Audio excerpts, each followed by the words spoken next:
तेरी आवाज़ नहीं जा रहा था ऑनलाइन वाला सबको। ठीक है, संडे मंडे से कोई मतलब नहीं रहे। और ठीक है।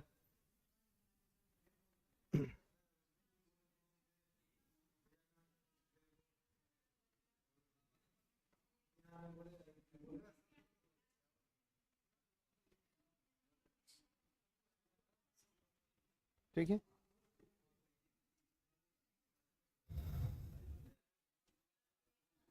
चलिए, कल आपको बहुत सारा होमवर्क दिया गया था।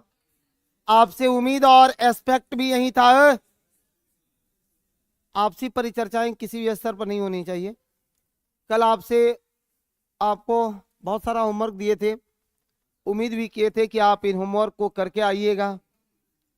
करके आए होंगे तो ठीक है, नहीं करके आए होंगे तो मैं तो निवेदन करता हूँ, निवेदन करता रहूंगा।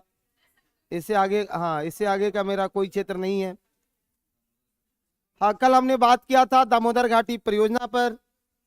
कल ही हमारी बातें हुई थी भाखड़ा नांगल परियोजना को लेकर के, हीराकुंड परियोजना को लेकर के, टिहरी बांध, रिहंद बांध, पोंगल या पोंग, ये सब नाम आपको याद है कि हमको पढ़ाना पड़ेगा? अब बताओ, पढ़ा दें आकि इसको स्किप करें? पढ़ाना पड़ेगा निश्चित रूप से। आपकी रोटियां खाते हैं, जैसे कहेंगे वैसे तो होगा ही होगा। हाँ जी, हाँ। हाँ।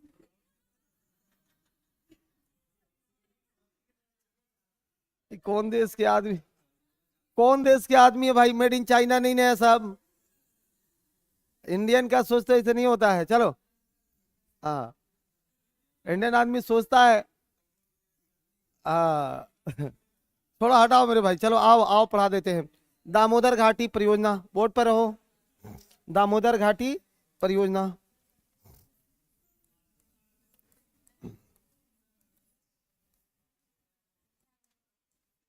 दामोदर घाटी परियोजना।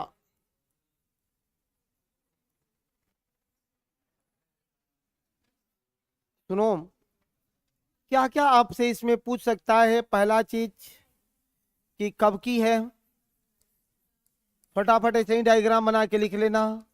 स्वतंत्र भारत की, स्वतंत्र भारत की पहली बहुउद्देशीय परियोजना, स्वतंत्र भारत की पहली बहुउद्देशीय परियोजना, पहली बहुउद्देशीय परियोजना, बहुउद्देशीय परियोजना,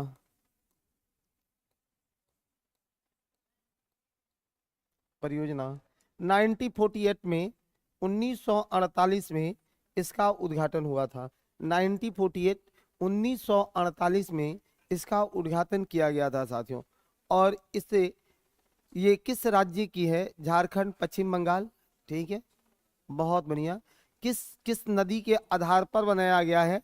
तो दामोदर घाटी परियोजना यूएसए की टेनेंसी, टेनेंसी परियोजना के आधार पर बनाया गया है। इसे किस आधार पर बनाया गया है? तो यूएसए की, यूएसए की टेनेंसी, टेनेंसी घाटी परियोजना के आधार पर, टेनेंसी घाटी परियोजना के आधार पर, टेनेंसी घाटी परियोजना के आधार पर, टेनेंसी घाटी परियोजना के आधार पर इसे बनाया गया है। टेनेंसी घाटी परियोजना के आधार पर इसे बनाया गया है। यूएसए की टेनेंसी घाटी परियोजना के आधार पर इसे बनाया गया है। इसमें कुल कितने बांध बनाए गए हैं? 8 बांधों को बनाया गया है।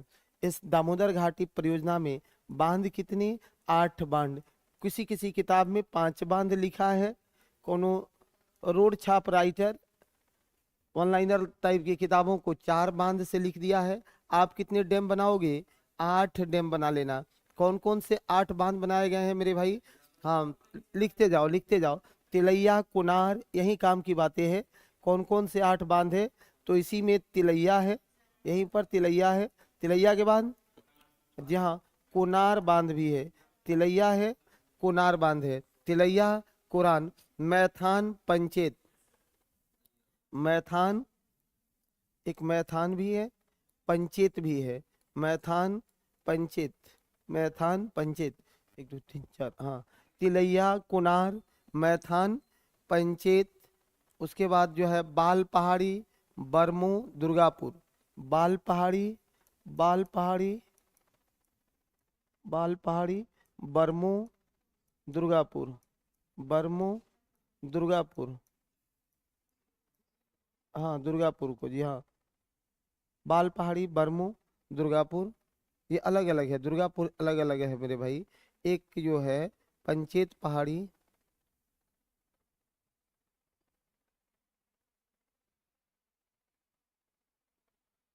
एक इसमें बोकारो भी बनाया गया है, एक बोकारो में भी बांध बनाया गया है, बोकारो बांध भी है। और ऐसे करके ये टोटल 8 बांध हैं। बोकारो में भी एक बांध का निर्माण किया गया है, एक बांध बोकारो में भी है। ठीक है, सुनो, इस पर 3 बहुउद्देशीय परियोजनाएं चल रही है। कौन कौन? 4 गो, 3 नहीं 4 चल रहा है। ताप विद्युत केंद्र, दामोदर घाटी परियोजना पर ताप विद्युत केंद्र, कौन कौन से ताप विद्युत केंद्र बनाए गए हैं इस पर? ताप विद्युत केंद्र, कौन कौन से विद्युत केंद्र हैं जहां से बिजली का उत्पादन किया जा रहा है? कौन कौन से बिजली केंद्र हैं? इनका नाम भी फटाफट लगा लेना है कि कौन कौन से विद्युत केंद्र रहे हैं इस पर, फटाफट बना लो। बोकारो, दुर्गापुर, चंद्रपुर और पतरातू। बोकारो, दुर्गापुर, चंद्रपुर और पतरातू। बोकारो, दुर्गापुर, बोकारो, दुर्गापुर, चंद्रपुर, चंद्रपुर जी हाँ, चंद्रपुर और पतरातू, पतरातू, पतरातू भी है इसी में, पतरातू भी है। बोकारो, दुर्गापुर, चंद्रपुर, पतरातू, बोकारो, दुर्गापुर, चंद्रपुर और पतरातू, ये विद्युत केंद्र चलाए जा रहे हैं दामोदर घाटी परियोजना पर।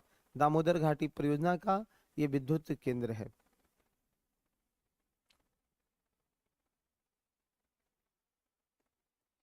आगे बढ़े? नहीं, क्यों नहीं मेरे भाई? डंके के चोट पर कहता है सबकी नहीं। पतरातू लास्ट वाला है, पतरातू। बर्मो बांध है, एक बर्मो बांध है मेरे दोस्त, बर्मो बांध है, नाम ही है बर्मो। ठीक है, 8 बांध बनाए गए हैं, एक बर्मो बांध है।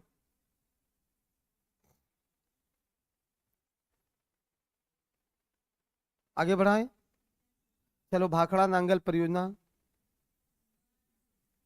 हाँ 1963 में, बहुत अच्छी बात है। भाखड़ा नांगल परियोजना 1963, हटाएं इसको। लेट मत आइए ना, सबको परेशानी होता है। क्या मैडम, आप लोग भी इतना शोषण करिएगा? हाँ,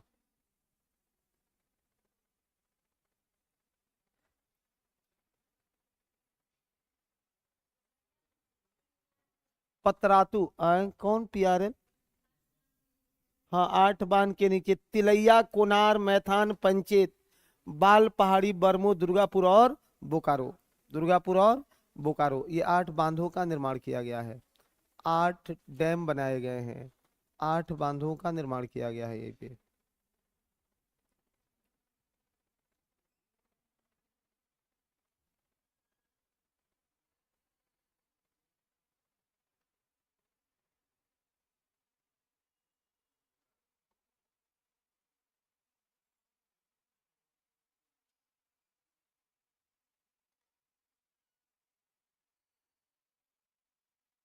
आगे बढ़ाएं, चलो कंटिन्यू रहो। भाखड़ा नांगल परियोजना नेक्स्ट क्या है?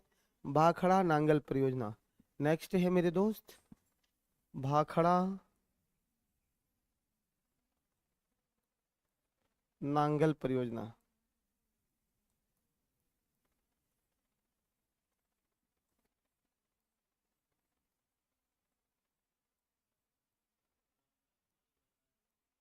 कौन वाला? ये सब चीजों को मैप पर क्या पढ़िएगा इसको, ये समय की बर्बादी हो जाएगी। इसमें 2 4 कंटेंट पढ़ना ही है। अब इसको मैप पर खींच के ले चलिएगा तो उसमें आपका समय नुकसान होगा। जैसे इसी में क्या करना होगा कि एक पंजाब हरियाणा का मैप देख लो और वहीं पर सतलज नदी का प्रवाह करा दो। सतलज नदी के ऊपर ही तो ये बना हुआ है। सतलज नदी जिसका उद्गम होता है कहाँ से? राकसताल झील से। उद्गम इसका राकसताल झील से, यहाँ से नीचे लेकर के आ जाना। और यही सतलज नदी पर बना हुआ है भाखड़ा नांगल परियोजना, सतलज नदी पर ही है भाखड़ा नांगल परियोजना। इसमें से क्वेश्चन आपसे कितना तक का स्कोप है पूछने का, तो एक तो पूछेगा कि इसका निर्माण कब किया गया, वर्ष बता देना है। कब निर्माण किया गया है? 1963 में, 1963 में। किसने इसका उद्घाटन किया था? इसके उद्घाटनकर्ता थे, उद्घाटनकर्ता कौन थे? हाँ, जवाहरलाल नेहरू थे। उद्घाटनकर्ता नेहरू थे। और नेहरू ने इसी बांध को कहा था, इसी बांध को कहा था हमारे चाचा नेहरू ने कहा था इसी बांध को, क्या कहा था भाई? जी हाँ, आधुनिक भारत का मंदिर कहा था। इसी बांध को आधुनिक भारत का मंदिर कहा था। आधुनिक भारत का मंदिर कहा था। आधुनिक भारत का मंदिर कहा था मेरे भाई। ये आधुनिक भारत का मंदिर है। दूसरी बात है कि किस नदी पर अवस्थित है? तो नदी सतलज पर। कौन सी नदी है? सतलज नदी पर अवस्थित है। तीसरी बात आपसे पूछेगा इसी में कि किस राज्य की परियोजना है? किस राज्य की परियोजना है?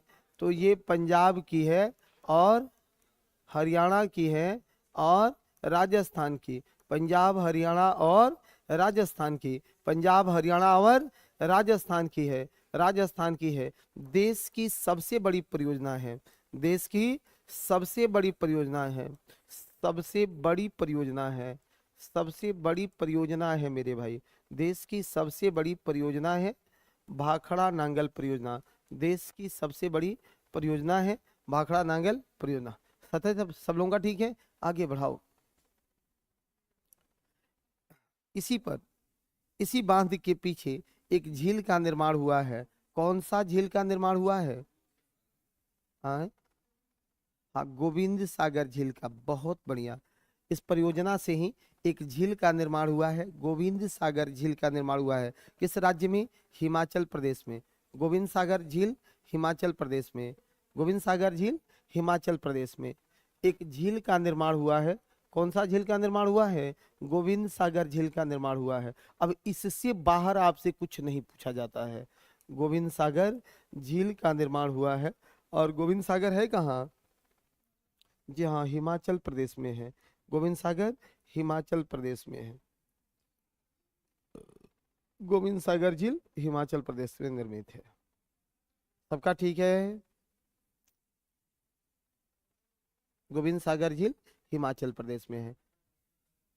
हाँ, पंजाब, हरियाणा, राजस्थान की संयुक्त परियोजना है। देश की सबसे बड़ी परियोजना है जहां इस बांध को बनने से एक झील बन गया। कौन सा झील बना? गोविंद सागर झील का निर्माण हुआ है। किस राज्य में है? हिमाचल प्रदेश में। ये भी पूछ लेता है कि निम्न में से कौन सा एक कृत्रिम झील है? तो गोविंद सागर झील एक कृत्रिम झील है जिसका निर्माण नांगल बांध के बनाने के बाद, नांगल बांध बनने के बाद इस झील का निर्माण हुआ है। नांगल बांध बनने के बाद इस झील का निर्माण हुआ है। अब बताओ, इतना इतना क्लियरिटी है, अब तो दिक्कत नहीं होना चाहिए ना? ठीक है, आगे बढ़िए। का सब टीम गायब है। कैसा कैप्टन है आप, बताइए? अपने उतर गई क्रीज पर और टीम वाला सब अभी घूम रहा है सर। ऐसे नहीं चलेगा। हाँ, कैप्टन ठीक नहीं है।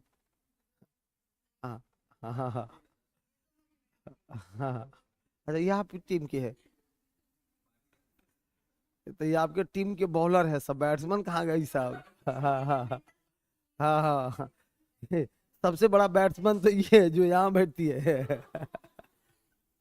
एकदम दे दनादन देती है, छक्का चौका की बरसात करा देती है। चलो। हाँ,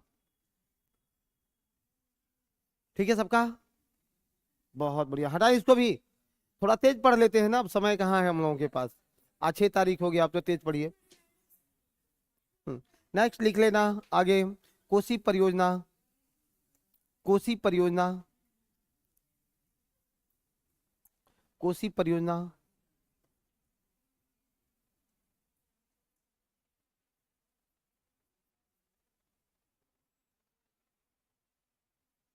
कोसी परियोजना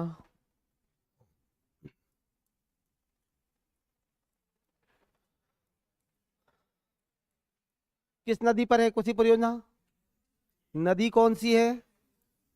कोसी। किस नदी पर है? कोसी। कोसी को कहा जाता है बिहार की शोक, बिहार की शोक। सबसे ज्यादा मार्ग बदलने वाली नदी कोसी। सर्वाधिक मार्ग परिवर्तित करने वाली नदी है, मार्ग बदलने वाली नदी है, सर्वाधिक मार्ग बदलने वाली नदी है, सर्वाधिक मार्ग बदलने वाली नदी है कोसी। आगे नेक्स्ट इसी पे लिखना। ये कहाँ से निकलती है, इसका उद्गम कहाँ है? तिब्बत में। तिब्बत में उद्गम कहाँ है? तिब्बत में। नेपाल में इसे किस नाम से जाना जाता है? सप्तकोशी। नेपाल में कहते हैं सप्तकोशी, सप्तकोशी। नेपाल में जानते हैं सप्तकोशी में, नेपाल में सप्तकोशी में कौन सा बांध बनाया गया है? हनुमान नगर बैराज का निर्माण किया गया है।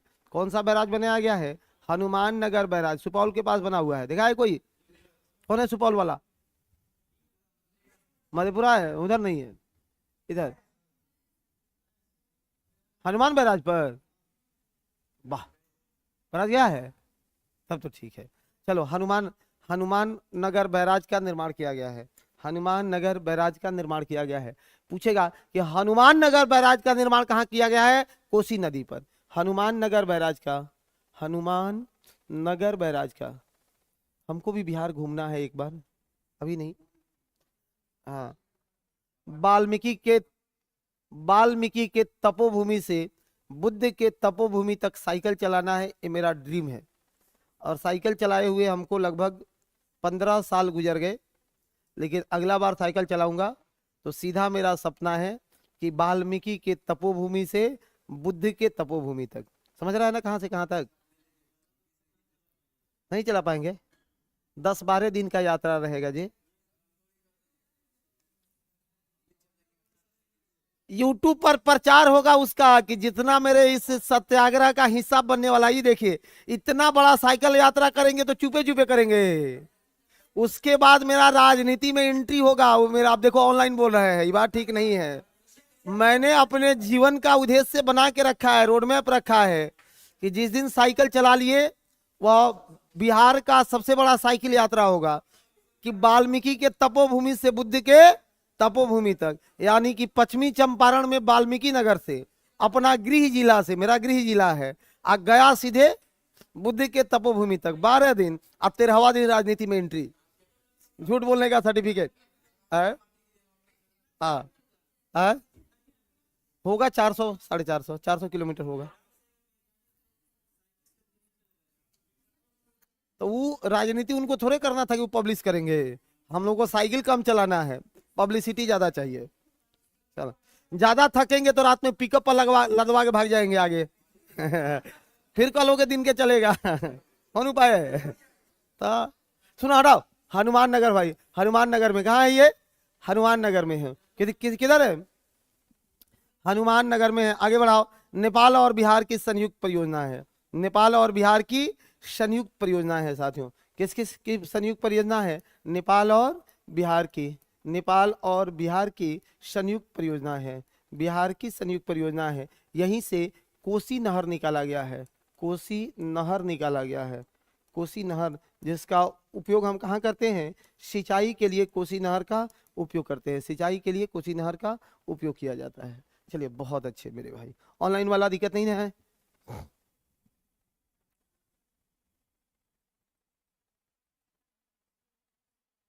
सिंचाई के लिए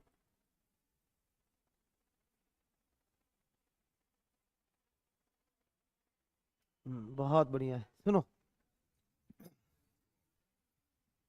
हम्म नहीं, अब राजनीतिक बातें नहीं, इस मंच पर मैं कोई बात नहीं करता हूँ।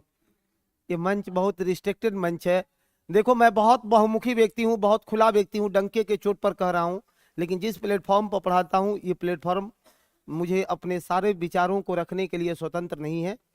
यहाँ बहुत सारी चीज़ों पर बाध्यताएं हैं, इसलिए मैं ना तो कोई पॉलिटिकली बातें बोल पाता हूँ, ना तो मेरे अंदर में कोई भड़ास होती है तो मैं निकाल भी नहीं पाता हूँ। और उसको निकालने के लिए मैं यूट्यूबर का सहारा लेता हूँ। बहुत सारे न्यूज़ चैनल हर दिन आते हैं। अभी चुनाव में कैंपेनिंग कर रहा है सब, इसीलिए हम लोग को नहीं पूछ रहा है। हाँ, अभी नीतीश कुमार के छोड़ के मेरे पास आएगा, जैसे ही चुनाव खत्म होगा फिर वो सब आ जाएगा और उसी पर भड़ास निकाल लेते हैं। लेकिन क्या करोगे? आ, आ, क्या बनना चाहते हैं? क्या जीवन में आईएएस बनना चाहते थे, वो नहीं बने। हाँ, जब वो नहीं बने तो अगली यात्रा यही है कि आप लोगों के माध्यम से पूरे बिहार के हर एक गांव में अपना एक पहचान बनाना, साफ सुथरी पहचान कि मास्टर ईमानदार है, ऑनेस्ट है, मेहनत करके पढ़ाता है, संघर्षशील है, और इसी सहारे अपना करियर फिर तय करेंगे कि राजनीति में तो आना ही पड़ेगा, क्योंकि स्वच्छ लोगों की बहुत जरूरत है। अब मेरे यहाँ का एक आदमी था, अब वो कह रहा था ऑनलाइन।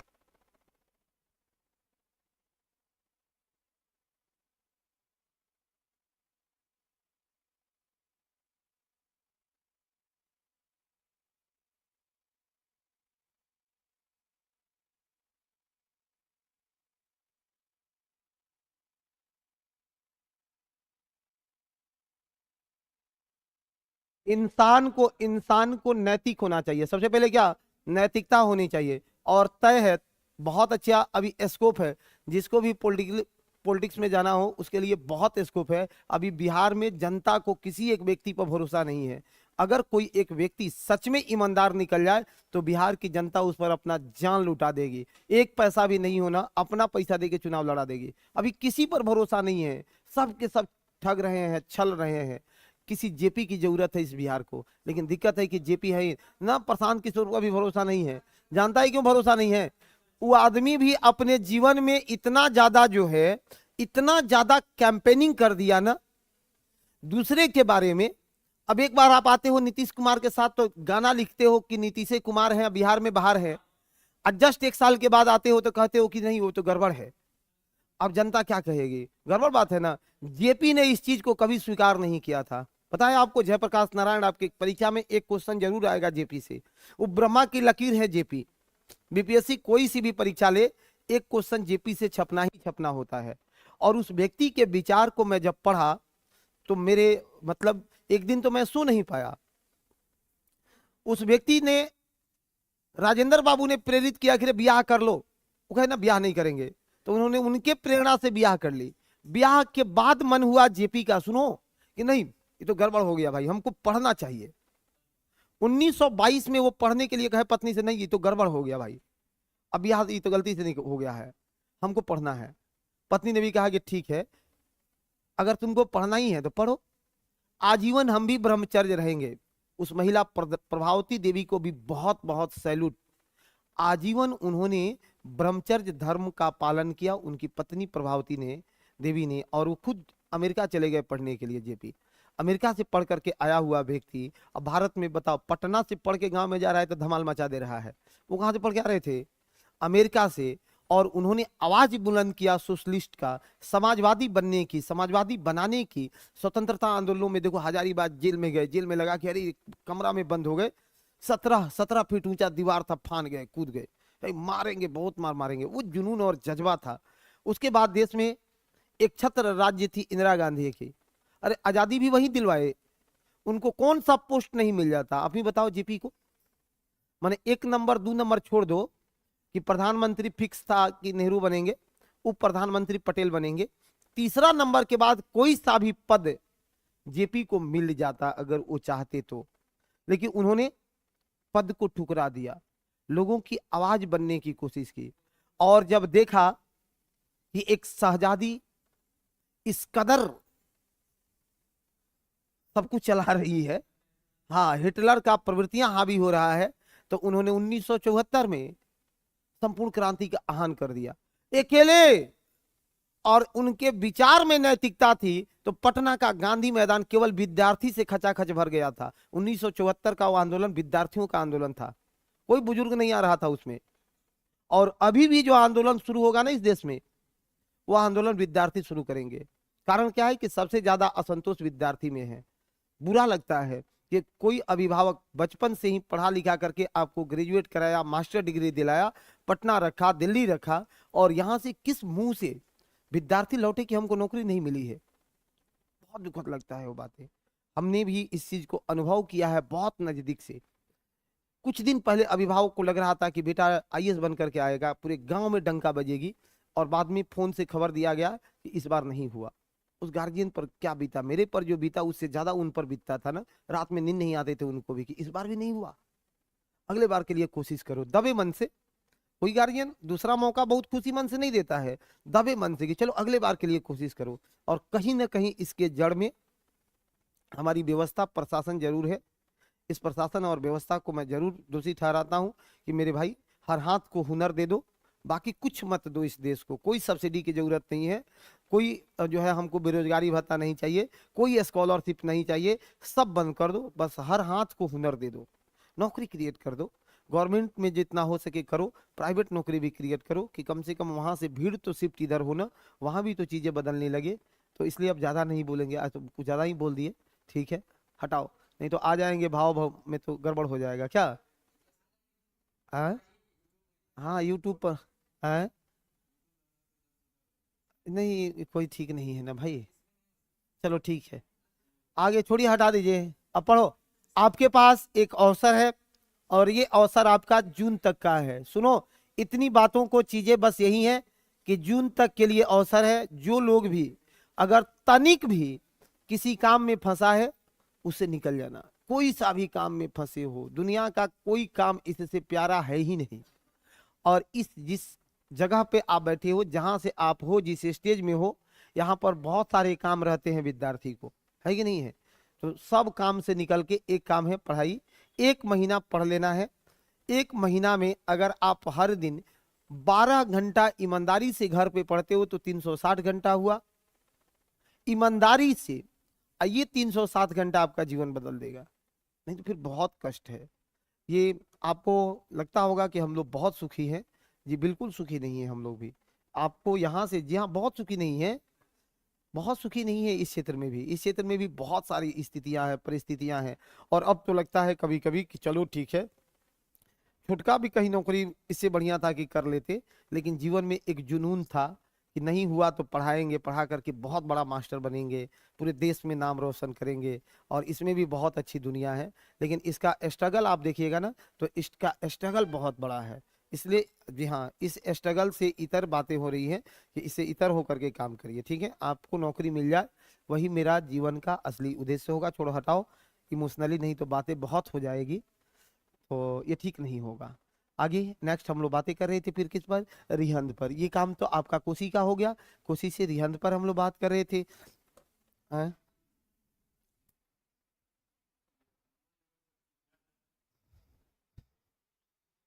ये बात ठीक नहीं ना है मेरे भाई।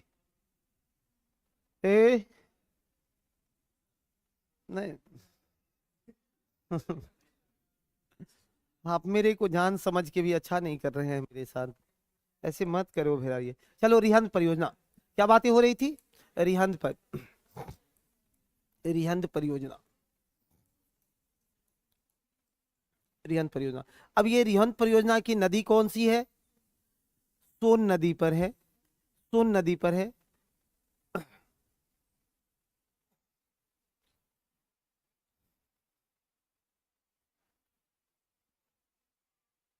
किस राज्य की परियोजना है भाई, हाँ ये देखो इधर रिहंद परियोजना, रिहंद नदी, रिहंद नदी, फटाफट जितनी बात पूछे उतना ही कर लेना है। रिहंद नदी किस राज्य में है, उत्तर प्रदेश के सोनभद्र जिला में, उत्तर प्रदेश के सोनभद्र, सोनभद्र जिला में है, उत्तर प्रदेश का सोनभद्र जिला में है।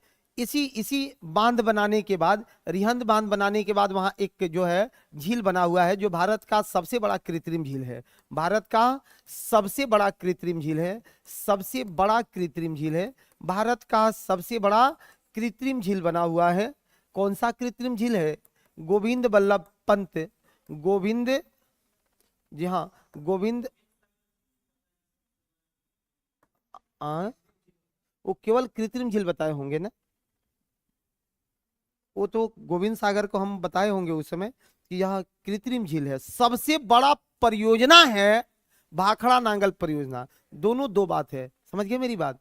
सुनो, सबसे बड़ी परियोजना है भाखड़ा नांगल परियोजना, जिसमें भाखड़ा नांगल बांध के पीछे झील बनाया गया है गोविंद सागर झील। वो गोविंद सिंह के नाम पर बनाया गया है, सिखों के 10वें गुरु गुरु गोविंद सिंह के नाम पर बनाया गया है। तो परियोजना सबसे बड़ी है और यहाँ सीधा सीधा झील सबसे बड़ा है, सबसे बड़ा कृत्रिम झील है गोविंद बल्लभ पंत झील। गोविंद बल्लभ पंत कौन थे, उत्तर प्रदेश के पहले मुख्यमंत्री, उत्तर प्रदेश के पहले मुख्यमंत्री थे, उत्तर प्रदेश के पहले मुख्यमंत्री थे, उत्तर प्रदेश के पहले मुख्यमंत्री रहे हैं।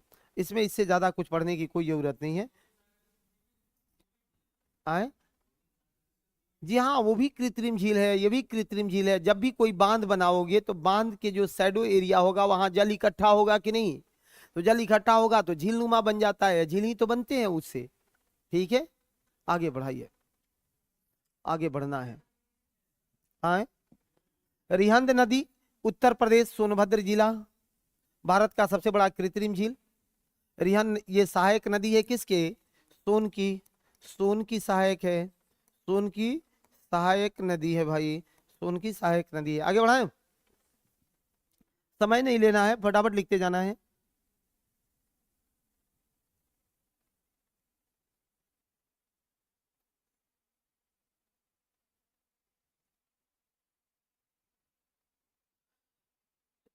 चलो चलो चलो, चंबल परियोजना, बातें होगी कहाँ, चंबल परियोजना पर बातें करेंगे, चंबल परियोजना पर मेरे भाई, चंबल परियोजना पर, चंबल परियोजना, चंबल परियोजना ये किसकी है, मध्य प्रदेश और राजस्थान, मध्य प्रदेश और राजस्थान, मध्य प्रदेश और राजस्थान, मध्य प्रदेश और राजस्थान। इसी चंबल नदी के तट पर बसा है कोटा शहर। एक शब्द ये याद रखिएगा, राजस्थान का कोटा भी बसा है कहाँ, चंबल नदी के तट पर बसा है। मध्य प्रदेश और राजस्थान की परियोजना है। देखो इसमें 3 बांध बनाए गए हैं, कितने बांध है, 3 बांध बनाए गए हैं। चंबल नदी पर कितने बांध बनाए गए, 3 बांध बनाए गए। कौन कौन से 3 बांध, राणा सागर बांध, ये सबका नाम सुने हो, गांधी सागर बांध, महाराणा सागर बांध, और तीसरा है जवाहर सागर बांध। गांधी सागर बांध, जी हाँ, गांधी सागर बांध, गांधी सागर बांध, महाराणा सागर बांध, महाराणा सागर बांध, गांधी सागर बांध, महाराणा सागर बांध, और तीसरा, तीसरा बांध का जो निर्माण किया गया है, जवाहर सागर बांध का निर्माण किया गया है, जवाहर सागर बांध का निर्माण किया गया है। यहाँ जवाहर सागर बांध का निर्माण किया गया है, जवाहर सागर बांध का निर्माण किया गया है। गांधी सागर, महाराणा सागर और जवाहर सागर, ये 3 गो जलाशय यानी झील भी बना हुआ है। तीनों के पीछे में 3 झील भी है, नाम भी वही है, गांधी सागर झील, महाराणा सागर झील और जवाहर सागर झील। ये 3 झील, 3 लेक का भी निर्माण किया गया है, 3 झील का भी निर्माण किया गया है, 3 झील का भी निर्माण किया है। बहुत अच्छे मेरे भाई, ठीक है, आगे बढ़ो।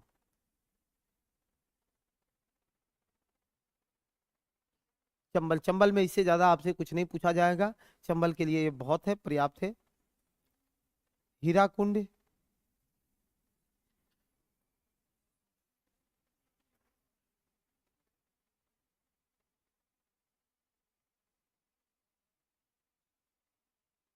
हीराकुंड,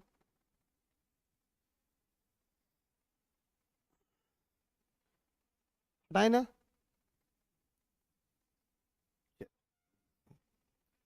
सबसे सबसे बड़ा गुरुत्वीय बांध है ये, हीराकुंड बांध, हीराकुंड बांध, हीराकुंड परियोजना या हीराकुंड बांध, हीराकुंड प्रोजेक्ट, हीराकुंड बांध। ये हीराकुंड परियोजना कहाँ, ओडिशा में, ओडिशा में किस नदी पर है भाई, ओडिशा में महानदी पर, ओडिशा में महानदी पर। महानदी को कहा जाता है ओडिशा की सुख, ये कौन सी नहीं है, ओडिशा की सुख। महानदी का उद्गम कहाँ से होता है, कहाँ नदी को, कहाँ से, छत्तीसगढ़ में, छत्तीसगढ़ में शिवनाथ पहाड़ी, छत्तीसगढ़ में शिवनाथ पहाड़ी, यही छत्तीसगढ़ से तो इस महानदी का उद्गम होता है ना, तो फिर याद क्यों नहीं रहता है भाई। चलो, ये सबसे लंबा बांध है, सबसे लंबा बांध है, याद रखिएगा, सबसे लंबा बांध है, सबसे लंबाई में सबसे लंबा बांध है, सबसे लंबा बांध है, भारत का सबसे लंबा बांध है हीराकुंड बांध। हीराकुंड बांध बहुत लंबा है, ये लगभग 4800 मीटर लंबा है। 4800 मीटर मतलब समझ रहे हो ना, 4.8 किलोमीटर, 4800 मीटर लंबा बांध है ये। या बाकी इसमें कुछ नहीं पूछना है। एक लाइन लिखना हो तो आगे बढ़ा करके लिख लेना। महानदी की, बहुत कम कंटेंट हो रहा है तो एक लाइन बढ़ा दे रहे हैं। महानदी की एक सहायक नदी, एक सहायक नदी, महानदी की एक सहायक नदी है इब। महानदी की एक सहायक नदी है कौन सा? इब। ये तो नाम लिखने में अंग्रेजी में कोई दिक्कत नहीं है, क्यों? इसीलिए डायग्राम फॉर्मेट को अपना दिया गया कि अंग्रेजी हिंदी सबका बराबर हो जाए। महानदी की सहायक नदी है इब, इब है। अब इब के बढ़ते प्रदूषण से, बढ़ते प्रदूषण से बांध को खतरा होता जा रहा है, बांध को खतरा है, बांध को खतरा हो रहा है। पूछेगा कि हीराकुंड बांध पर किस प्रकार की समस्याएं उत्पन्न हो रही है, तो उसकी एक सहायक नदी है कौन सी? ईब। ईब पर प्रदूषण बढ़ रहा है, प्रदूषण के कारण इस बांध पर खतरा होता जा रहा है। पोल्यूशन बहुत खतरनाक चीज है, किसी भी स्थिति में ये रहता है। ठीक है, ऑनलाइन वाला आदमी सब फटाफट बताओ।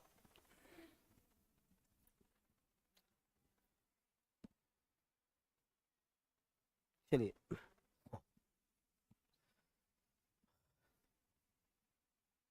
आगे बढ़े। हीराकुंड के बाद भी,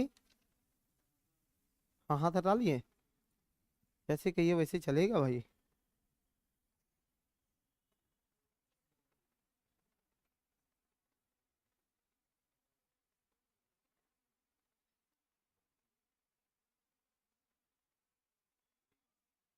जी हाँ, जी हाँ।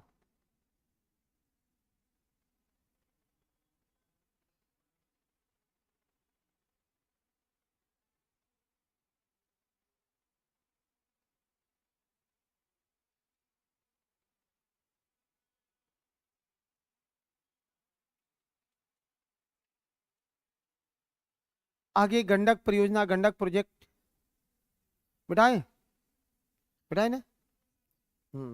गंडक परियोजना, गंडक प्रोजेक्ट, गंडक परियोजना, गंडक परियोजना, एक एक शब्द में खत्म करना है। गंडक परियोजना कहाँ? गंडक नदी पर। गंडक परियोजना गंडक नदी पर, गंडक नदी पर पश्चिमी चंपारण के भैंसा लोटन में है। पश्चिमी चंपारण के जगह कौन सा है? भैंसा लोटन, जी हाँ, भैंसा लोटन। ये शब्द जरूर याद रखना। एक बार यही क्वेश्चन भैंसे लोटन पूछ दिया था, बीपीएससी सिविल में पूछा है। बीपीएससी सिविल में पूछा है कि गंडक परियोजना कहाँ पर अवस्थित है, ऑप्शन में भैंसा लोटन दिया था। ठीक है, हाँ। भैंसा समझते हो ना? कौन आदमी नहीं समझता है भैंसा?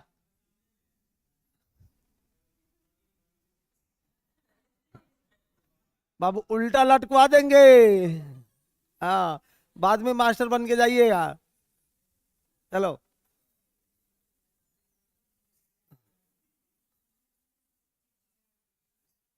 मैडम आप अभी आ रही हैं? कुछ तो करिए ना इसके लिए प्लीज। मेरे ऊपर ही रहम करिए, लेकिन समय से आ जाइए।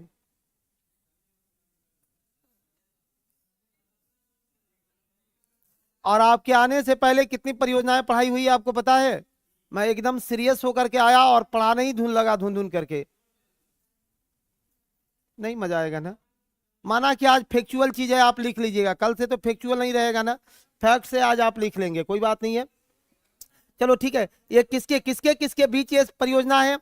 सर ये तीन लोगों के बीच है। एक उत्तर प्रदेश इसका पक्ष है, दूसरा इसका पक्ष बिहार है, और तीसरा नेपाल है। उत्तर प्रदेश, बिहार और नेपाल, उत्तर प्रदेश, बिहार और नेपाल, उत्तर प्रदेश, बिहार और नेपाल के बीच परियोजना है। उत्तर प्रदेश, बिहार और नेपाल के बीच परियोजनाएं हैं। 15 मेगावाट का एक यहाँ पर शक्ति गृह, शक्ति गृह स्थापित किया गया है।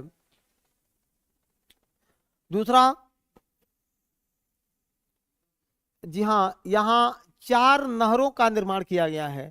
4 नहर का निर्माण किया गया है, 4 नहर बनाया गया है, जिसमें से 2 नहर नेपाल में, 2 नहर नेपाल को, और 2 नहर अपने बिहार में आता है।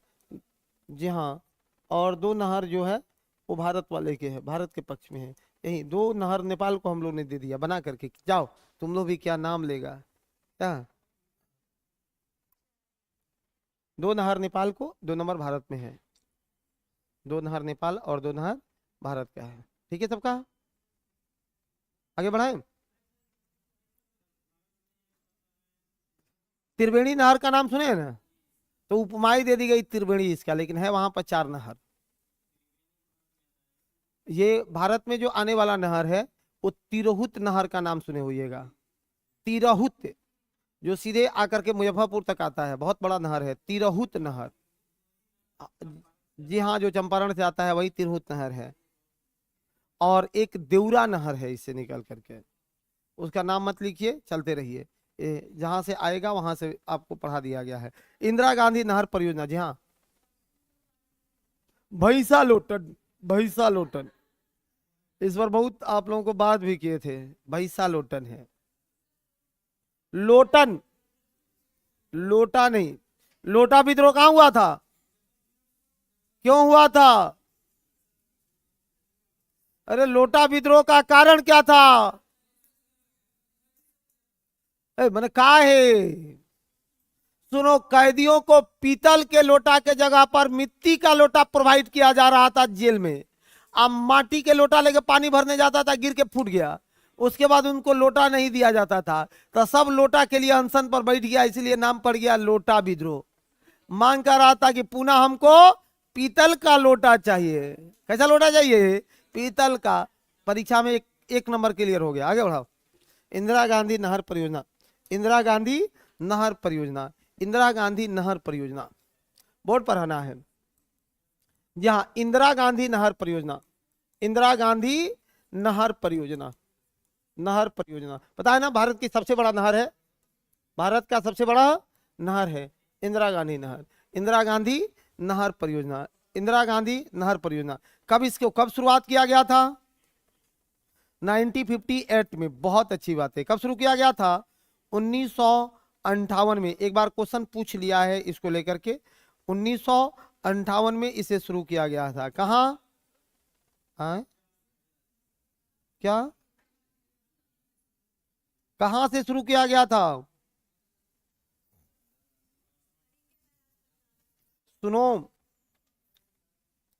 सतलज और व्यास के संगम पर, इतना फटाफट लिखते जाओ, सतलज और व्यास के संगम पर, सतलज और व्यास के संगम पर, सतलज और व्यास के संगम पर बनाया गया है एक बांध है। कौन सा बांध बनाया गया है, हरिके बैराज, हरिके बैराज बांध का निर्माण किया गया है, हरिके बैराज बांध का निर्माण किया गया है, हरिके बैराज बांध का निर्माण किया गया है। कौन सा बांध है, हरिके बैराज बांध का निर्माण किया गया है, हरिके बैराज,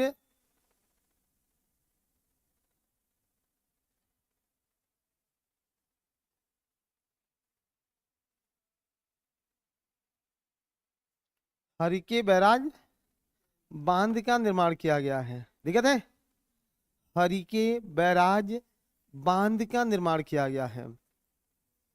सुनो, जी हाँ जी हाँ जी हाँ, हरिके बैराज बांध का निर्माण किया गया है। और यहीं से राजस्थान नहर, यहीं से राजस्थान नहर निकलती है, जो इंदिरा गांधी नहर के नाम से प्रसिद्ध है। यहीं से इंदिरा गांधी नहर निकलती है। इसका उद्घाटन कब हुआ था, 1958 से। कब उद्घाटन हुआ था, 1958 में उद्घाटन हुआ था। किसके द्वारा, देश के पहले उप प्रधानमंत्री सरदार वल्लभ भाई पटेल, जवाहरलाल नेहरू, बस गए हैं आत्मा में तारा हो, वल्लभ भाई पटेल, सरदार वल्लभ भाई पटेल ने, सरदार वल्लभ भाई पटेल ने, गोविंद वल्लभ पंत ने इसका किया था। पटेल जी तो 1950 में डेथ कर गए थे, 58 में उद्घाटन काहेला करेंगे। हाँ, गोविंद वल्लभ पंत ने, किसने किया था, गोविंद वल्लभ पंत ने, गोविंद वल्लभ पंत ने, इन्होंने किया था, गोविंद वल्लभ पंत ने, गोविंद वल्लभ पंत ने। 1958 1958 में गोविंद वल्लभ पंत ने, गोविंद वल्लभ पंत ने उद्घाटन किया था। बहुत बढ़िया। गोविंद वल्लभ पंत उत्तर प्रदेश के पहले मुख्यमंत्री और भारत के दूसरे गृह मंत्री के रूप में इस राष्ट्र को सेवा देने वाले व्यक्ति हैं। जैसे पटेल की मृत्यु हुई, पद खाली हुआ, जवाहरलाल नेहरू के मित्र थे, नेहरू जी ने बुला लिया कि अब उत्तर प्रदेश छोड़ो, दिल्ली में आओ, मोटा भाई के पद पर आसीन थे।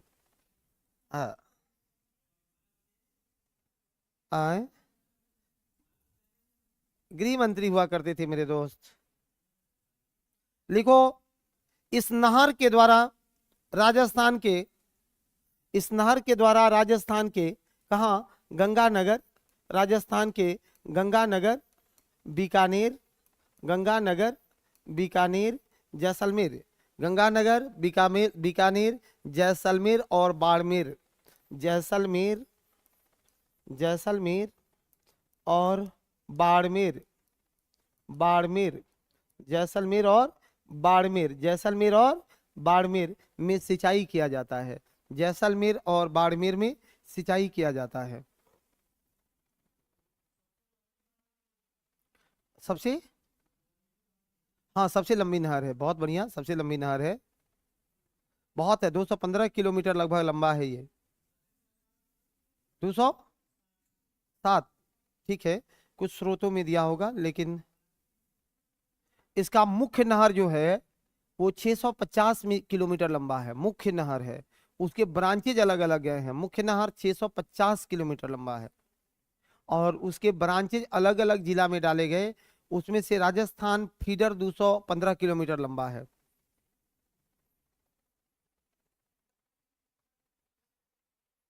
एक लाइन लिख लेना है आगे। टिहरी बांध परियोजना, टिहरी बांध परियोजना।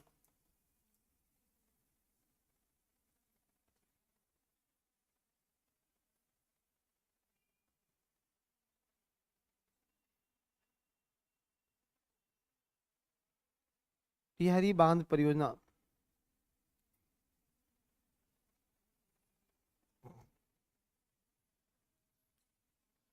सबसे सबसे ऊंचाई पर स्थित बांध है। चलिए,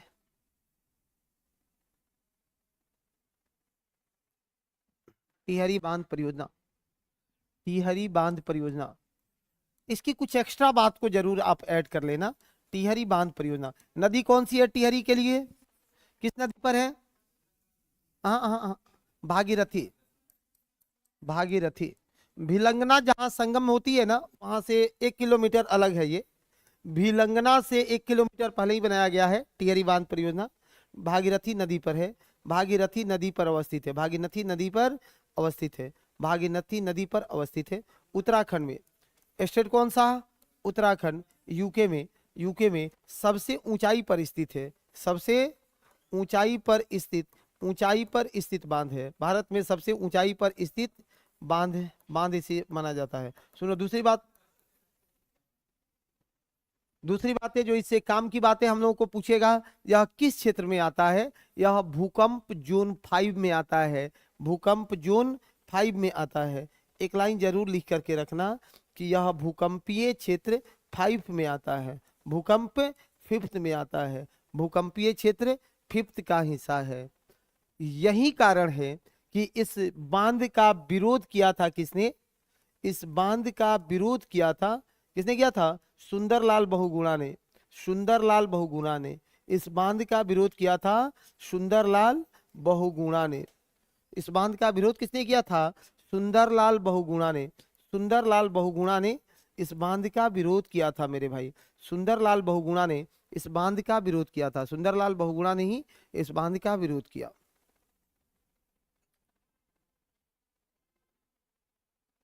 इस बांध का विरोध किया था, जी हाँ।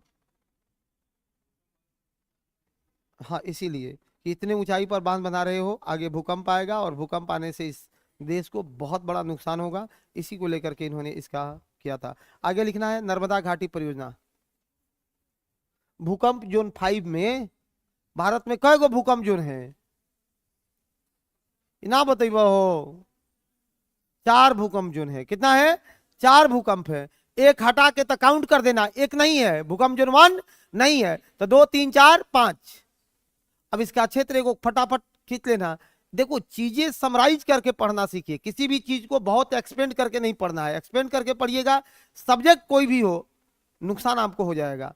चीजें समराइज करना है। आप इतिहास पढ़ रहे हो, कोशिश करो कि कितने कम शब्द में सबको बांध लें। और मैं तो इसीलिए चाहता हूं कि डायग्राम खींच खींच करके पढ़ना है कि हमको, ठीक है, किसी को भी पढ़ना हो, आप किसी एक व्यक्ति का, किसी भी एक सेशन का, किसी भी एक आंदोलन के बारे में हमसे कभी पूछना कि सर इस पर एक डायग्राम बना दीजिए, मैं एक डायग्राम बना लूंगा, उसमें 10 से 12 इंफॉर्मेशन भर दीजिएगा, पूरा वो कंप्लीट हो जाएगा। वैसे ही घर पे पढ़िए, फटाफट पढ़ना सीख जाइएगा। अब दिक्कत है कि ये खुद से थोड़ा मेहनत करना पड़ता है इसके लिए। और सब टीचर आपको वैसे बांध के नहीं पढ़ाएंगे। क्यों नहीं पढ़ाएंगे? क्योंकि उससे नुकसान हो जाएगा। ठीक है, अब डायग्राम सीख लोगे तो एक ही बार में फिट हो जाओगे। हाँ, जल्दी नहीं, वो समराइज हो जाता है, डायग्राम की चीजें बंध जाती है, वो भूल नहीं सकते हो आप। ठीक है, अब भूलोगे नहीं तो फिर गड़बड़ है ना। हाँ, चलिए हटाओ, आगे बढ़ लो। नर्मदा घाटी परियोजना, नदी कौन सी है? किस नदी पर? नर्मदा पर। नर्मदा घाटी परियोजना, दो बांध बनाया गया है। कौन कौन दो बांध है? नर्मदा घाटी परियोजना पर। फटाफट बढ़िए, किस नदी पर है? तो सर ये नर्मदा नदी पर है। नदी है इसमें, नर्मदा नदी है। कौन सी नदी है? नर्मदा नदी है। कितना किलोमीटर है? तेरे सॉरी, नर्मदा नदी का लंबाई है 1312 किलोमीटर। पश्चिम की ओर बहने वाली सबसे बड़ी नदी है, सबसे बड़ी नदी है। यहीं पर बांध बनाया गया है। दो बांध है, एक बांध है सरदार सरोवर बांध, नाम सुने हो कि नहीं? हाँ, और दूसरा एक बांध और है, कौन बताएगा? नर्मदा सागर बांध। नर्मदा सागर बांध, दो बांधों का निर्माण किया गया, सरदार सरोवर बांध और नर्मदा सागर बांध। नर्मदा सागर बांध, नर्मदा सागर बांध नर्मदा नदी पर। और दूसरा बांध कौन सा बनाया गया है? सरदार सरोवर बांध। सरदार सरोवर बांध, सरदार सरोवर बांध का निर्माण किया गया है। सरदार सरोवर बांध का निर्माण किया गया है। नर्मदा सागर बांध और सरदार सरोवर बांध है। नर्मदा सागर बांध और सरदार सरोवर बांध, ठीक है, नर्मदा सागर और सरदार सरोवर बांध। इसी बांध का विरोध किया था किसने? इसका विरोध किसने किया था? हाँ, मेधा पाटकर ने। किसने इसका विरोध किया था? दो लोगों ने इसका विरोध किया था। कौन कौन? यही पर खत्म कर लो इन लोगों को कि इस बांध को बनाने से विरोध किया था मेधा पाटकर, मेधा पाटकर और बाबा आमटे। मेधा पाटकर, बाबा आमटे, बाबा आमटे, बाबा आमटे ने, मेधा पाटकर और बाबा आमटे ने इसका विरोध किया था। मेधा पाटकर और बाबा आमटे ने। बाबा आमटे आए, कौन वाला? 1946 में ही जो है इसका कार्य शुरू हो चुका था बनाने का, लेकिन बहुत लंबे समय तक बना। और अभी कुछ दिन पहले आप देखेंगे कि इसका निर्माण किया गया 2004 में शायद। सरदार सरोवर बांध का सबसे लंबे दिनों तक विवाद चलने वाला यही है। एक बार डेट को कंफर्म कर लीजिएगा, क्योंकि इस पर कहा जाता है कि 60 या कुछ बरस लग गया इसके विवाद फरियाने में। ठीक है, इसलिए इसका एक बार डेट आप गूगल मार के चेक करना कि क्या डेट आ रहा है। इस पर बहुत लंबा विवाद चला है, बहुत लंबा विवाद चला था इसको लेकर के।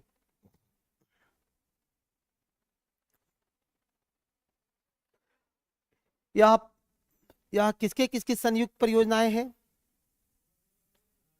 हाँ, चार चार चार राज्यों की है। बहुत बढ़िया। मध्य प्रदेश का है, और किसका है?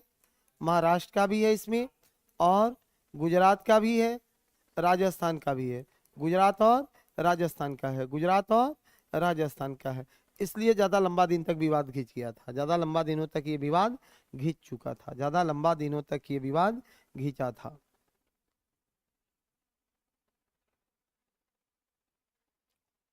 पहले यही बना था, बाद में 1984 में जो है नर्मदा सागर बांध का निर्माण किया गया। इसे इंदिरा सागर बांध भी कहा जाता है, इसी को इंदिरा सागर बांध भी कहा जाता है। इंदिरा सागर बांध भी कहा जाता है इसी को। नर्मदा सागर बांध को इंदिरा सागर बांध भी कहा जाता है, इसी को इंदिरा सागर बांध भी कहा जाता था। इसी बांध के शिलान्यास के बाद इंदिरा गांधी मैडम की हत्या हुई थी। ठीक है जी, हाँ।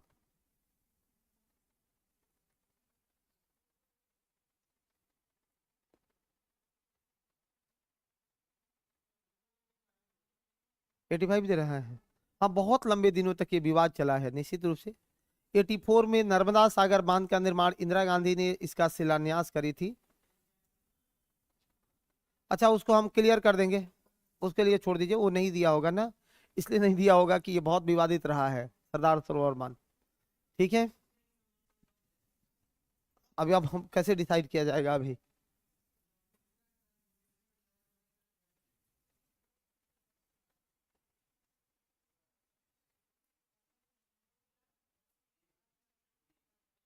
चलिए ठीक है, बहुत अच्छी बात है, आगे बढ़ाना है। देखो बहुत परियोजनाएं हो गई, लेकिन एक दो और कर ही लेंगे हम लोग, एक दो और। एक लाइन लिख लो, सुनो। इन दोनों परियोजनाओं को सरकार द्वारा 1987 में स्वीकृत किया गया। यह दोनों परियोजनाएं सरकार द्वारा 1987 में स्वीकृत हुई है। सरदार सरोवर बांध और नर्मदा सागर बांध। अगर आ जाए कहीं तो 1987 मारिएगा, अकाट्य रहेगा, अकाट्य रहेगा, ठीक है। जबकि इसका शिलान्यास हुआ है 1984 में और इसका शिलान्यास 2 बार किया गया, ठीक है। हाँ, यह दोनों परियोजनाएं सरकार द्वारा 1987 में ऑनलाइन वाले भी पूछ रहे थे, 1987 में स्वीकृत की गई थी। सरकार द्वारा 1987 में स्वीकृत किया गया था। सरकार द्वारा 1987 में स्वीकृत किया गया था। 1987 में स्वीकृत किया गया था। 1987 में स्वीकृत किया गया था। सबका ठीक है भाई? सरकार द्वारा 1987 में स्वीकृत किया गया। 1987 में स्वीकृत हुआ, ठीक है। चलिए आगे बढ़ लेना है, आगे बढ़े। इसके बाद केन बेतवा लिंक परियोजना, 2 शब्द इस पर भी। केन बेतवा लिंक परियोजना, यहाँ केन बेतवा लिंक परियोजना, केन बेतवा लिंक परियोजना, केन बेतवा लिंक परियोजना, ये केन बेतवा लिंक परियोजना, केन बेतवा लिंक परियोजना। सुनो, भारत में कितनी कितनी नदी जोड़ो परियोजना है? कै गो? 3 गो। अब पढ़िएगा कितना? 3 गो। भारत में नदी, कितने नदी को जोड़ा जा रहा है, जोड़ा गया? 3 नदियों को। कैसे कैसे? 3 जोड़ा नदी को। सबसे पहले केन बेतवा को, सबसे पहले केन बेतवा को अटल जी का ड्रीम प्रोजेक्ट माना जाता है। अटल जी ने जो है 2000 मतलब अटल जी ने अपने काल में ही इस परियोजना पर काम करना शुरू किया था कि केन और बेतवा नदी को जोड़ दिया जाए। इसके बाद बिहार में कोसी और मेची को, और अभी दक्षिण भारत में गोदावरी और कृष्णा को, गोदावरी और कृष्णा को। अगर पूछेगा भी तो गोदावरी और कृष्णा का इस बार पूछेगा, क्योंकि ये दोनों बहुत बार एग्जाम पूछ लिए हैं। बीपीएससी ने तो केन बेतवा को भी कई बार पूछा है, और अभी सिविल में पिछले बार पूछा था कि बिहार में कोसी नदी को किस नदी से जोड़ा गया है, तो मेची नदी को। ये तो पूछ लिया है बीपीएससी ने। अगर पूछना होगा तो इस बार जाकर के शिफ्ट कर जाएगा गोदावरी और कृष्णा पर। तो आप तो इसके एक्सपर्ट हो, आपका गलत नहीं होगा। निश्चित रूप से तीनों को बना लीजिए। केन बेतवा परियोजना को ही हम लोग अमृत क्रांति के नाम से जानते हैं। इसी को अमृत क्रांति, अमृत क्रांति के नाम से जाना जाता है। इसी को अमृत क्रांति के नाम से जाना जाता है। अमृत क्रांति के नाम से जाना जाता है। अमृत क्रांति के नाम से जाना जाता है। जी हाँ, इसमें किसको जोड़ा गया है? केन और बेतवा नदी को जोड़ा गया है। केन और बेतवा नदी को, दोनों जमुना की सहायक नदी है। केन और बेतवा जमुना के सहायक नदी है। केन और बेतवा, इसी को जोड़ा गया है। जमुना की सहायक नदी केन और बेतवा को जोड़ा गया है। यमुना की सहायक नदी, यमुना की सहायक केन बेतवा को जोड़ा गया है। केन बेतवा को जोड़ा गया है। जमुना की सहायक केन बेतवा को जोड़ा गया है मेरे भाई, इसी को जोड़ा गया है, जोड़ा गया है। जमुना की सहायक केन बेतवा को हमने जोड़ लिया है। एक क्वेश्चन और इससे आपके संभावना रहेंगे पूछने का।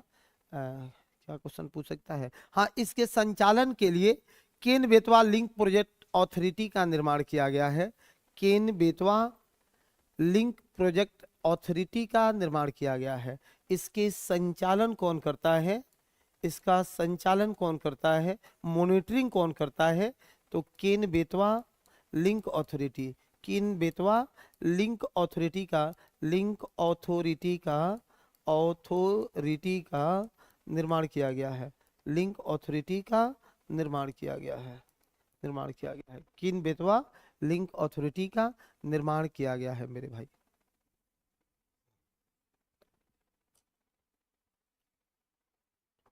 अथॉरिटी का निर्माण किया गया है। Ken Betwa link authority, Ken Betwa link authority का निर्माण किया गया है। केन बेतवा लिंक अथॉरिटी का निर्माण किया गया है, निर्माण किया गया है, ठीक है। एक एक लाइन में कुछ डाटा बोल दे, आप लोग लिख लीजिएगा डाटा को। इतना बड़ा पढ़ाएंगे तो ज्यादा डाटा नहीं निकलेगा। कुछ डाटा बोल दें। हाँ बोल देते हैं, फटाफट उसको लिख लो। कुछ कलेक्टिव डाटा है जिसको सिलेक्ट करके हमने रख दिया है, ठीक है, लिखा दे।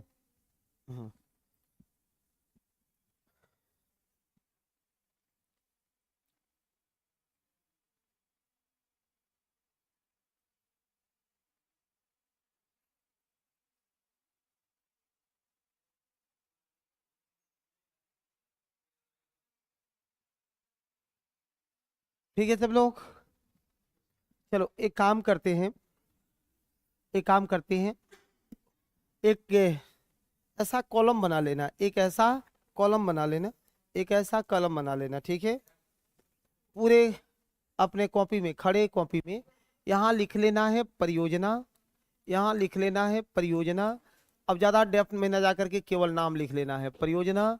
यहाँ लिख लेना है कि किस राज्य में है, और फिर आगे किस नदी पर है, किस राज्य में और किस नदी पर है। जितना हमने गहराई से करा दिया, संभावना तो इससे रहेगा कि आ जाए, और नहीं आएगा तो फिर ऑनलाइन में करा देते हैं, ऑनलाइन वाला पकड़ा जाएगा, ठीक है। चलिए आगे फटाफट लिखते चलेंगे, फटाफट लिखते चलेंगे। हाँ 3 बात लिख लेंगे, परियोजना का नाम, उसके बाद राज्य का नाम, और नदियों का नाम भी लिख लेंगे, नदियों का नाम भी लिख लेंगे।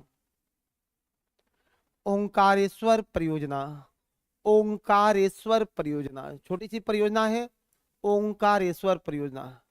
चलो ओंकारेश्वर, ओंकारेश्वर परियोजना, ओंकारेश्वर परियोजना, ओंकारेश्वर परियोजना। राज्य मध्य प्रदेश में है और नदी नर्मदा है।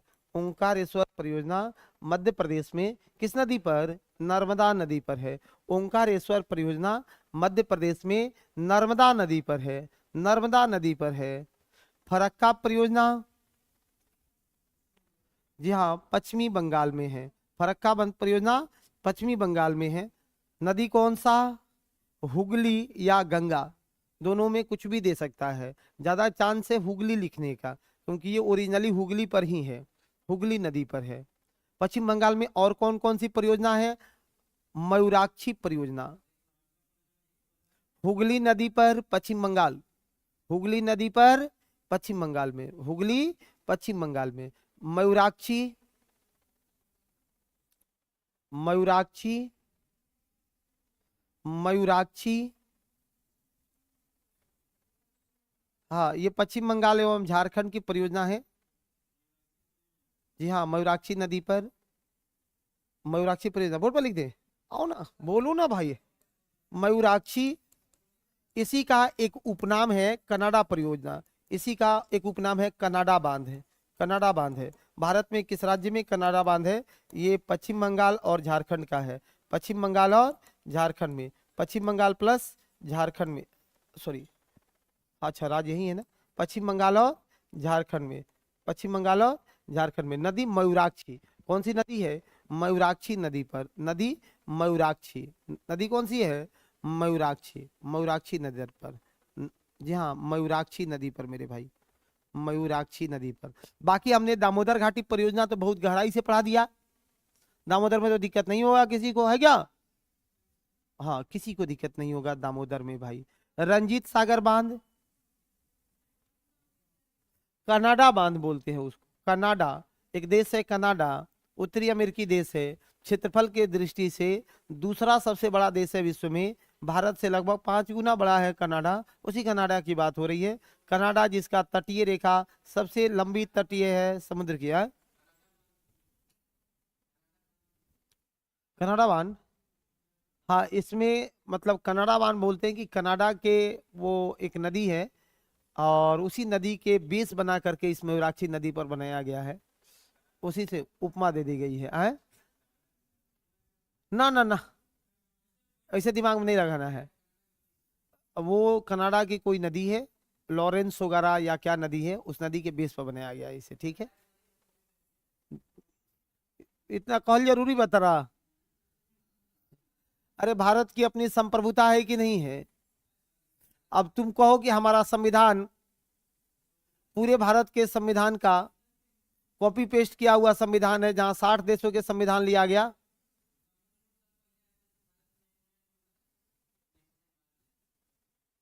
अब रख देते हैं मार्कर, पहले ये सब क्वेश्चन पूछ लो।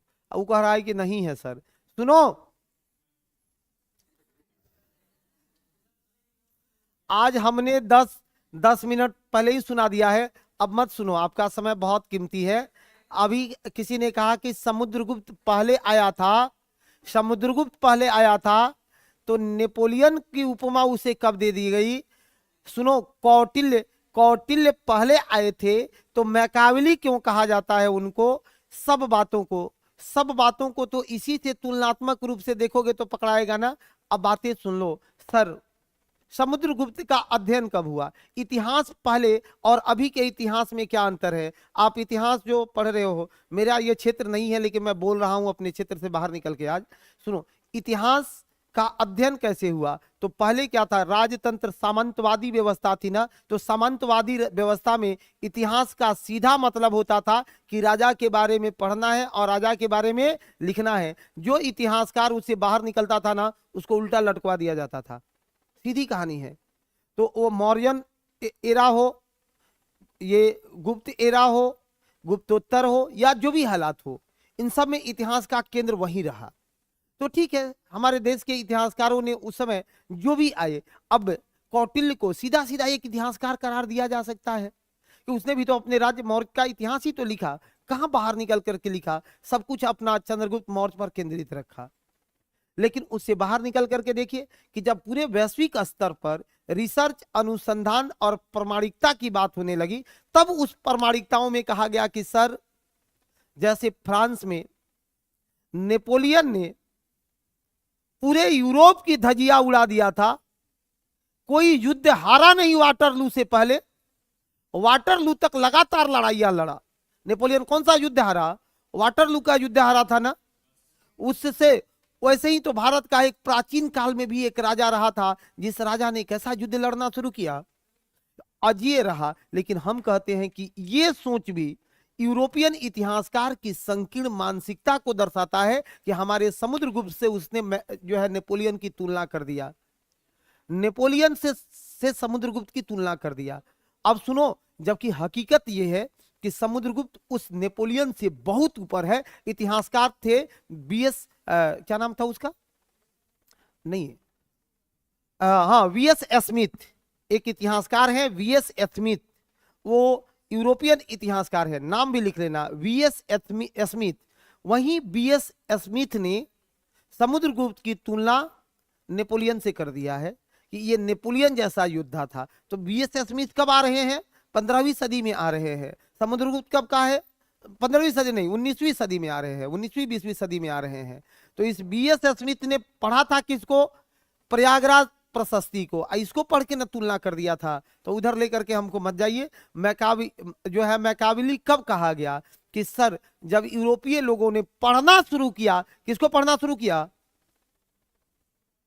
अरे चाणक्य को, कौटिल्य को पढ़ना शुरू किया, तब न वो दे दिया।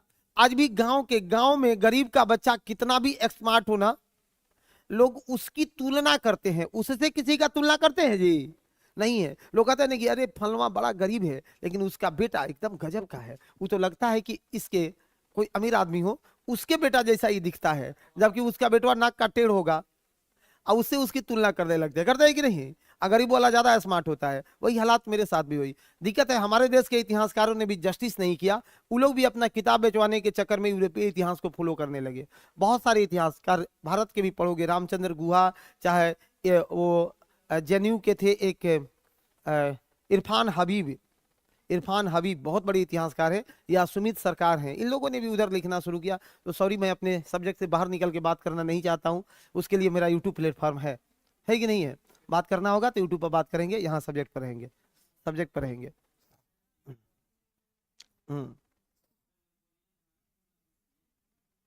हाँ, वाटरलू के लड़ाई में हार गया था नेपोलियन, बहुत मार खाया था नेपोलियन वहां, चिंता नहीं करनी है। लेकिन समुद्रगुप्त अजय रहा था। छोड़ो ना, मत पढ़ो ना समुद्रगुप्त को। पूरे 5 चरणों में भारत को जीता था, क्या कहानी थी उसकी।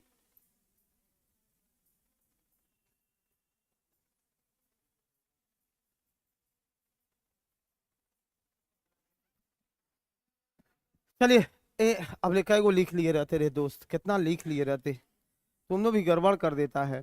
मयूराक्षी, मयूराक्षी के बाद लिखते जाओ। रंजीत सागर बांध पंजाब में रावी नदी के तट पर, रावी नदी पर है। रंजीत सागर बांध पंजाब में महाराणा रंजीत सिंह, महाराणा रंजीत सिंह के नाम पर है। रंजीत सागर बांध पंजाब में रंजीत सिंह के नाम पर है। नदी कौन सा है? रावी नदी पर है, रावी नदी पर है, रावी नदी पर बनाया गया है इसे, रावी नदी पर। जी हाँ,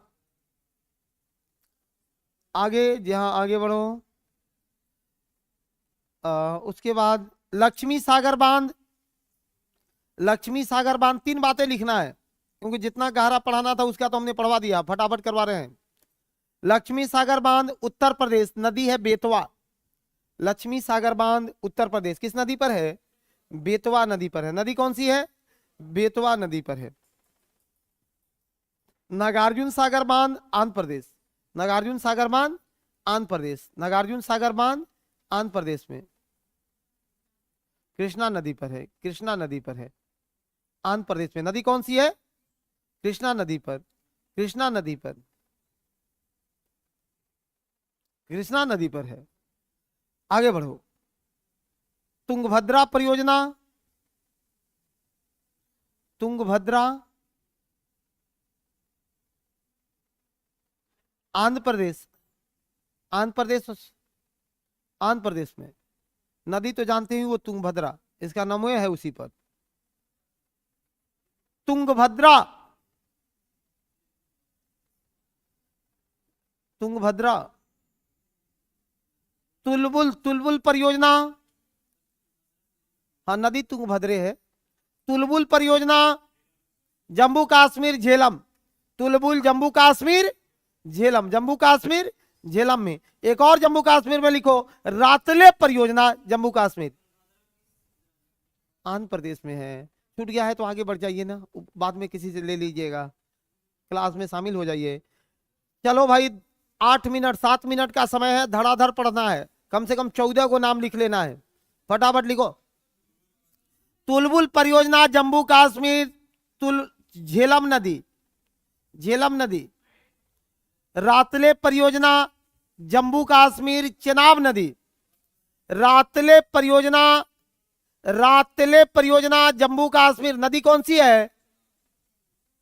छूट गया तो जो छूट गया उसको छोड़ के आगे बढ़ जाइए ना, पड़ोसी से बाद में लिख लीजिएगा, फोटो खींच लीजिएगा। चलो आगे बढ़िए।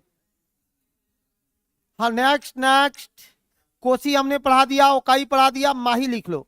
माही परियोजना गुजरात और राजस्थान की परियोजना है। रातले परियोजना जम्मू कश्मीर में है, नदी है चेनाब, चेनाब नदी।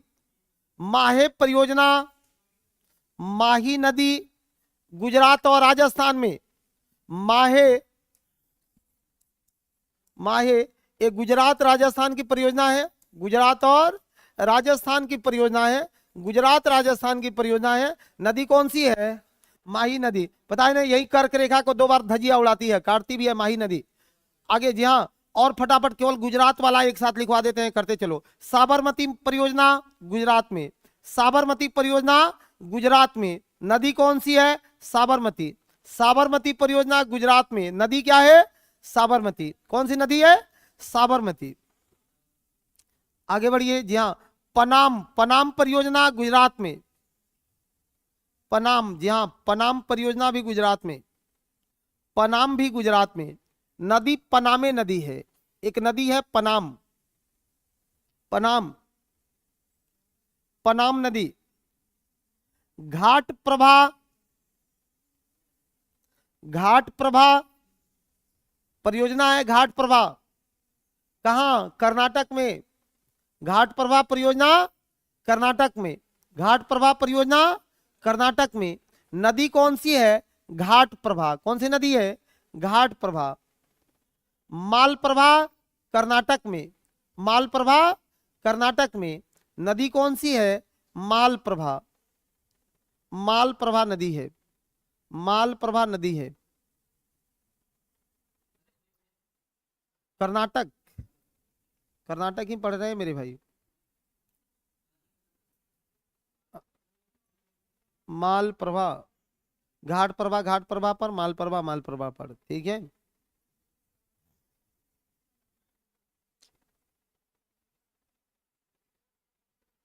बाकी और हम लोगों के पास कुछ परियोजनाएं बहुत है, इतना में से आपको मिल जाएगा।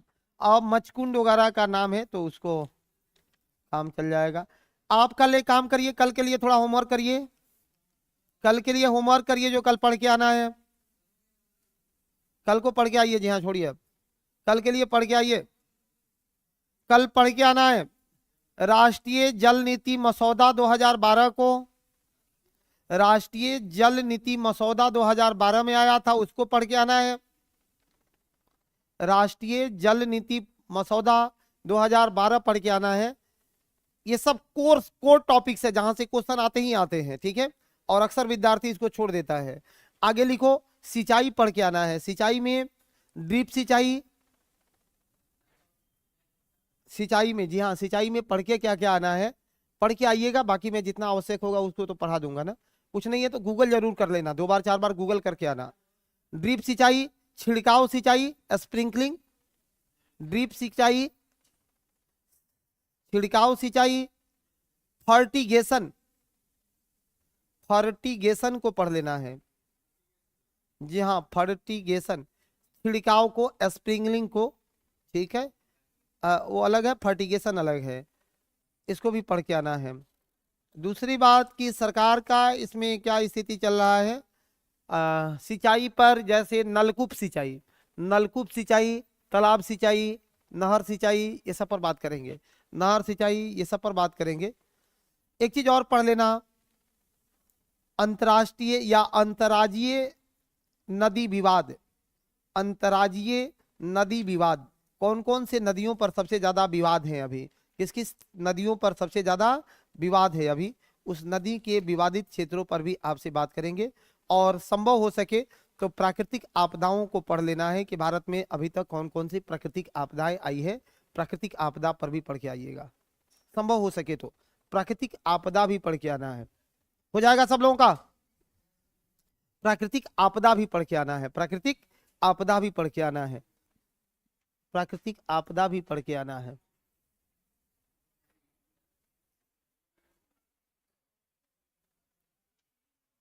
ऑनलाइन वाले क्लास नहीं चल रहा है क्या आप लोगों का, क्या दिक्कत हो रही है भाई, ऑनलाइन वाला बताओ, फटाफट बताओ, कोई दिक्कत हो रहा है? दिक्कत हो तो मैसेज करो, मैनेजमेंट वाले लोगों को फोन कर लो, ठीक है सब लोगों का। कल इतना टॉपिक्स पढ़ के आना है, क्या मैं आपसे उम्मीद और एक्सपेक्ट करूं कि आप लोग पढ़ के आइएगा? पक्का? श्योर है ना? मतलब देखो, नहीं पढ़ के आओगे तो फिर दिक्कत हो जाएगा। मैं चाहता हूं कि ज्योग्राफी से आपको मोहब्बत हो, प्रेम हो, ज्योग्राफी का क्वेश्चन नहीं छूटे, परीक्षा में अगर सामने ज्योग्राफी हो आपका कॉन्फिडेंस बढ़ जाए, आपका कॉन्फिडेंस बढ़ जाना चाहिए, ये चीज होना चाहिए कि अच्छा आप पकड़ाया है ज्योग्राफी, अब इसको तो मारेंगे, ये होना चाहिए। और सब्जेक्ट में अगर कॉन्फिडेंस लूज हो तो मेरा प्रॉब्लम नहीं है, लेकिन मेरे सब्जेक्ट में जगह अगर पकड़ा जाए क्वेश्चन तो मतलब कॉन्फिडेंस बढ़ जाए कि ज्योग्राफी मिलेगा, मतलब ये बनेगा ही बनेगा, इतना पढ़ के चलना है, ठीक है। अभी समय है हम लोगों के पास और इस समय में खूंखारी करेंगे, जितना जल्दी ज्योग्राफी खत्म हो जाएगा, बिहार स्पेशल भी आप लोगों को इस बार अच्छे से पढ़ाना है, ठीक है। और बिहार स्पेशल में बिहार का जितना हिस्ट्री वगैरह है सब पर काम कर लेंगे हम लोग, आगे बढ़ जाइए।